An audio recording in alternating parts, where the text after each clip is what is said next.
So normally when I'm on camera, I'm playing some dumb character and I've got my green screen all set up, but this time I'm doing things differently. My birthday is coming up, so I decided to get myself the symbolic present of talking about my favorite game of all time, Banjo Tooie. I also got myself a literal present, this jigsaw puzzle right here.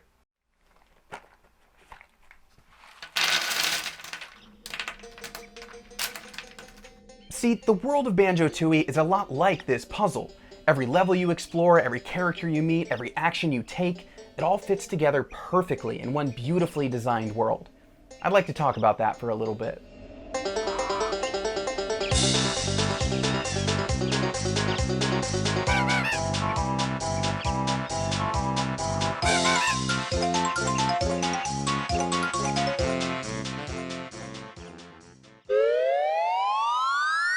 Banjo-Kazooie released 23 years ago, in June of 1998. Like pretty much every other platformer of the era, it took a lot of cues from Super Mario 64. There were a significant number of MacGuffins to collect. Mario had stars, Banjo had puzzle pieces called jiggies. Coins were akin to music notes, and red coins in particular served the same function as Jinjos. You had to collect a set number of them per level. Both games also featured a lot of flying. Banjo-Kazooie's levels were self-contained stages. There's only one Jiggy in the entire game that you probably had to backtrack to get when you raced Boggy the polar bear a second time, so they all felt like decidedly separate worlds. Clanker was Grunty the Witch's living garbage disposal, but that's about the only character connection you were gonna get. All of that changed when Banjo-Tooie released 2 years later. All of those disparate elements became part of a greater whole.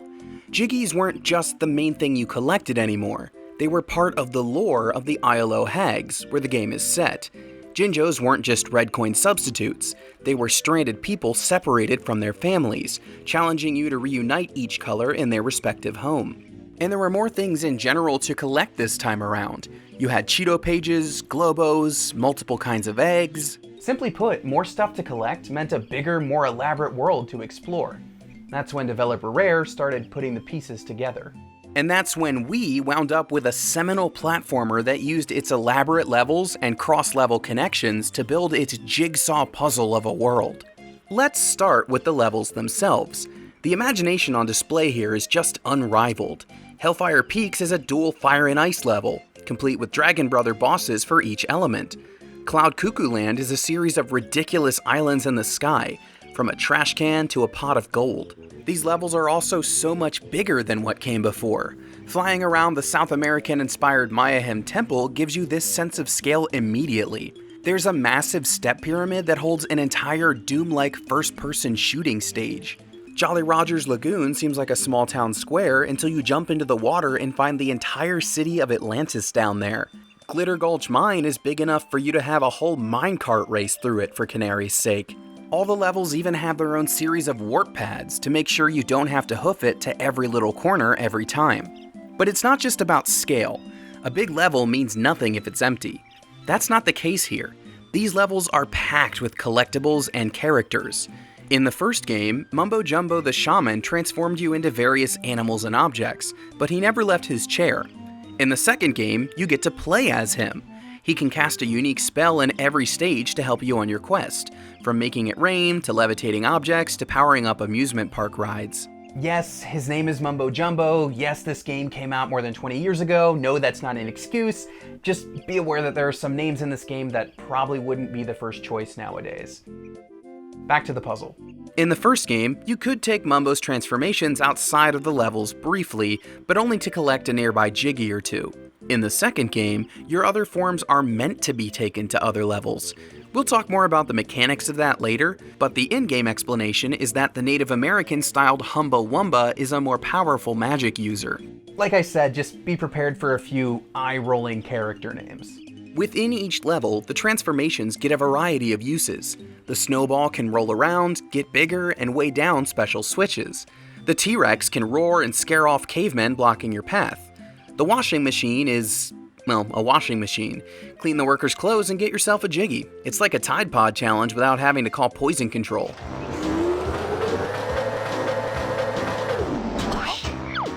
So between our heroes Banjo and Kazooie, who can actually split up when they need to, a playable Mumbo, and Humba Wumba's transformations, you've got 5 totally different ways to explore each level. When all of these start overlapping, you see the real magic of Rare's level design. The strongest example of this is a particular Jiggy in Grunty Industries, the game's factory-themed level. First, Banjo needs to carry a battery in his backpack over to the electromagnet chamber's door and plug it in to open the room. Then Mumbo has to go inside and use an EMP spell to deactivate the magnet. You then have a limited time to bring the washing machine into the same room and weigh down a switch, which you can only do because the magnet isn't pulling you away from it now. That switch opens a door in the basement, behind which you'll fight the level's boss, Welder. Beating it slows down the rollers in the air conditioning chamber outside, letting you safely cross them to collect a Jiggy. All of that for one single Jiggy. There are 90 of these things to collect. What's more, all of that is a prerequisite for getting another Jiggy in a neighboring room. Once the AC fan is slowed down, you can slip into the waste disposal plant and use Banjo's backpack to safely sink into an acid pool inside. These contingent collectibles make the individual levels feel so much more elaborate. Another one, with fewer steps, is in the dinosaur level, Pterodactyl Land. You have to beat the titular Terry the Pterodactyl in a boss fight before he'll let you hatch his missing eggs scattered across the level. Furthermore, you can't get the last Cheeto page in that level until you've filled up Dippy's watering hole with water from an entirely different level. And this is where we see that Banjo Tooie doesn't just have individual puzzle piece levels. All the pieces fit together, with physical passages and other gameplay connections between them. A lot of people praise Dark Souls for its intricately connected world design, but Banjo Tooie did it first, just saying. Not that those games have anything to do with each other, I'm just legally required to mention Dark Souls anytime I offer a video game critique. It's internet rules. Also, you totally talked to a decapitated boss's head way before Bloodborne did it with Ludwig and the Old Hunters DLC anyway. Banjo has a lot of interconnected levels, and it's honestly super impressive. I've been using a jigsaw puzzle metaphor for this video, but the way these levels connect is almost like a spider web. First, you've got Chuffy the train. In the same way that you can fast travel within a level, Chuffy can transport you between levels that have a train station. Then you've got all the passages and tunnels that let you travel between levels by foot. Finally, there are characters or items that move between levels themselves. Let's take the train first. Appropriately enough, you first find it in Glitter Gulch Mine, but you'll have to beat the boss, Old King Cole, before he'll let you use it. Once you do, you can ride it to any station you've unlocked. It's a handy way to get around, but it's also a requirement in several cases. The interior of Grunty Industries is locked when you first arrive, and you have to take the train into the basement station to get inside. From there, you can open the shutter and continue exploring. The train is also necessary in Hailfire Peaks. The two-sided level has 2 stations, but the ice one is inside a glacier. The only way in is to unlock the station with a switch found elsewhere, then cool Chuffy's overheated engine on the fireside, and finally ride into the ice station to collect your prize. That's your only way in. The station is totally isolated. I might not be playing a character this time, but that will not stop me from maintaining the same low bar of jokes. The train can only run between stations, but that doesn't stop Banjo and Kazooie from bouncing between levels themselves. Sticking with Hailfire Peaks for the moment, there's a passage from its Coliseum to the stadium in Mayhem Temple. This is how you get Humba Wumba's Stony transformation from one level to the other, and you need to, since only the Stony can participate in the kickball tournament. As I mentioned earlier, you are meant to take a transformation between stages in this instance. Rare puts little touches like this in every level. In Glitter Gulch Mine, there's a Jinjo atop a water tank labeled Jolly Roger's Lagoon. The sign makes sense. The water level would probably pipe in the water needed here in the mine. But it's more than world building. It hints at the physical connection between the two. Find the appropriate pipe in Jolly Roger's Lagoon, and it'll take you to the top of the storage tank back in Glitter Gulch Mine, where a Jinjo awaits. Similar signs can be found in the waste disposal plant in Grunty Industries. Thematically, it follows that the factory would pump in oil from somewhere and pump out the preceding waste to somewhere else. In this case, the waste goes back to the aforementioned lagoon, and you need to turn it off as the first step in creating a swimming pool for the little piglets found there. The oil pipeline connects to Hailfire Peaks, and you can slip inside to grab the Jiggy that the oil rig digs up. These connections are required for certain collectibles, and they help build a more cohesive world, but they're also there as a matter of convenience. You can't see 100% of any level except the final one without new power-ups from a future one. Let me explain what I mean. The first level, Mayhem Temple, has an unreachable Jiggy atop some pillars that surround a large rock. You can't break that rock without the Build Drill ability from the second level, Glitter Gulch Mine. Luckily, a tunnel connecting them makes it easier to get there. Similarly, Glitter Gulch Mine has a hut with a pitch-dark basement.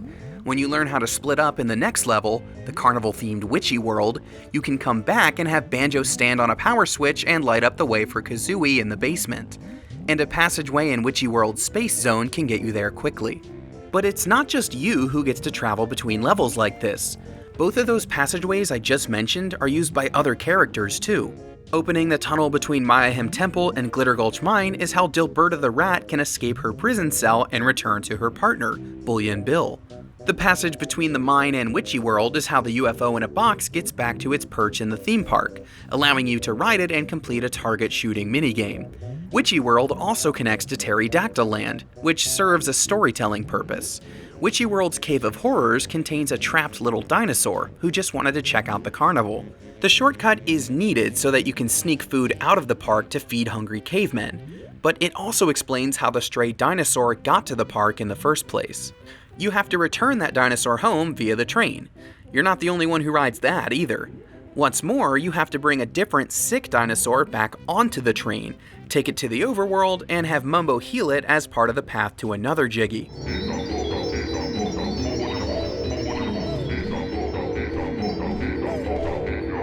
Plenty of characters move between worlds of their own volition, too. Boggy the Polar Bear is back in this game, and his wife and kids can be found in Witchy World. Bring all the kids back to their mother, and the whole family can be found in their igloo in Hailfire Peaks later. Likewise, you can rescue Canary Mary in Glitter Gulch Mine, beat her in a minecart race, and meet her for a rematch much later in Cloud Cuckoo Land. Side note, that final race with her is the only reason I have never gotten 100% in this game in my life. If you tell me you've beaten her, I don't believe you. This ties back into the idea of prerequisites for collectibles. If you don't complete Canary Mary's race, she'll stay in the mine and won't show up later. Rare was pretty clever with her dialogue too. She mentions that she's leaving to fly among the clouds, and Cloud Cuckoo Land is exactly where you'll find her.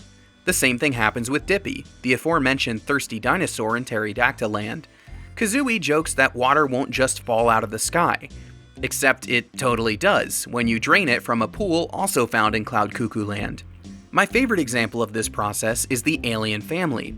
You'll first find them in Jolly Roger's Lagoon, where their UFO has crashed into the water. Power it up and you'll get a Jiggy for your efforts, sending the family flying off. Turns out they hit some turbulence over Hailfire Peaks, causing the dad to fall out and straight up die. Second side note, there is a weird amount of actual death in this kid's game. You got Bottles the Mole who gets fried, the Alien Zone kid who freezes to death, and the ice cubes that you straight up murder to collect some stuff.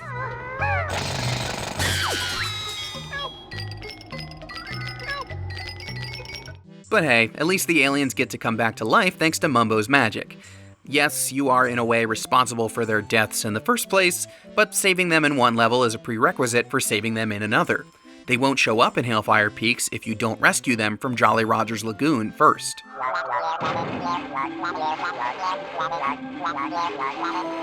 All of these little plot lines, these connections between levels, these intricate parts of individual levels, they all serve to build one puzzle piece-like world. They fit together perfectly, resulting in a world that feels active, lived in, and brilliantly assembled. These aren't disparate courses placed in some abstract universe. As you travel between each level, you can tell that they're all part of one single massive location. Naysayers may claim that this design leads to a lot of backtracking and busy work, but I want to turn those criticisms upside down. I think it all leads to one beautiful, cohesive world. Banjo Tooie is my favorite game of all time, and it's the reason I still geek out about level design to this day. I probably don't even need to say this next part, but I wholeheartedly recommend you play it. There are a lot of easy, legitimate ways to get your hands on it nowadays. So try it for yourself and see how all the pieces fit together. It makes for a very pretty picture.